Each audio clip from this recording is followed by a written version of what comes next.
സ്മൃതി മണ്ഡപത്തിലേക്ക് ഒരിക്കൽ കൂടി സ്വാഗതം. ഇന്നൊരു പുതിയ എപ്പിസോഡ് പറയുകയാണ്.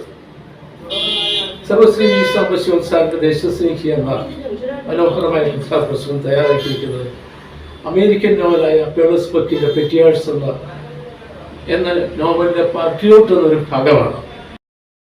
വളരെ മനോഹരമായ ഒരു കവിശില്പമാണ്. അതിലെ ജപ്പാൻകാരിയായ തമയെ ചൈനക്കാരനായ ഇവാൻ വിവാഹം കഴിച്ചു. ഈ ജപ്പാനിലൊക്കെ വിവാഹത്തിന് ഒരു പ്രായമായ തള്ള വന്ന് ആദ്യ രാത്രിയിൽ ഭർത്താവിനോട് എങ്ങനെ ഇടപെടണമെന്ന് പഠിപ്പിക്കും. അങ്ങനെ പഠിച്ചിട്ടുണ്ട് തമ്മ.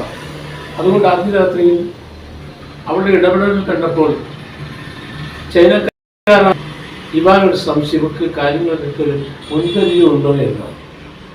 അതുകൊണ്ട് അയാൾ ഭർത്താവുമാർക്ക് ദേഷ്യപ്പെട്ട് കവർന്നു കിടന്നു. ആ ഭാഗം സാർ വിവരിക്കുന്നത് വളരെ മനോഹരമാണ്.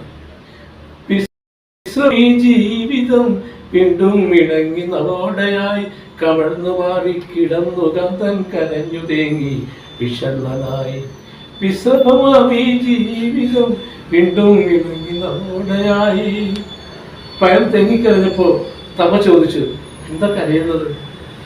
എന്താണ് എന്നോട് ദേഷ്യം? ഒന്നുമില്ല.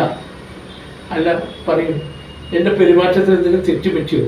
ഞങ്ങൾക്കൊരു അമ്മ ഉച്ച വന്ന് കുറച്ച് കാര്യങ്ങളൊക്കെ പഠിപ്പിച്ചു തരും, എങ്ങനെ ഭർത്താവിനോട് ഇടപെടണമെന്ന്. അത് ഞങ്ങളുടെ നാട്ടിലെ നിയമമാണ്. ഓ അങ്ങനെയാണോ? അപ്പോൾ സംശയം മാറി. ആ കാര്യമാണ് പറഞ്ഞത്. അകന്നു നിന്ന വിശ്രമമായ ജീവിതം, വിശ്രമമാമീ ജീവിതം വീണ്ടും ഇണങ്ങി നമ്മോടയായി കമഴ്ന്നു മാറി കിടന്നു കരഞ്ഞു തേങ്ങി വിഷണ്ണനായി. വിശ്രമമാമീ ജീവിതം വീണ്ടും ഇണങ്ങി നമ്മോടയായി.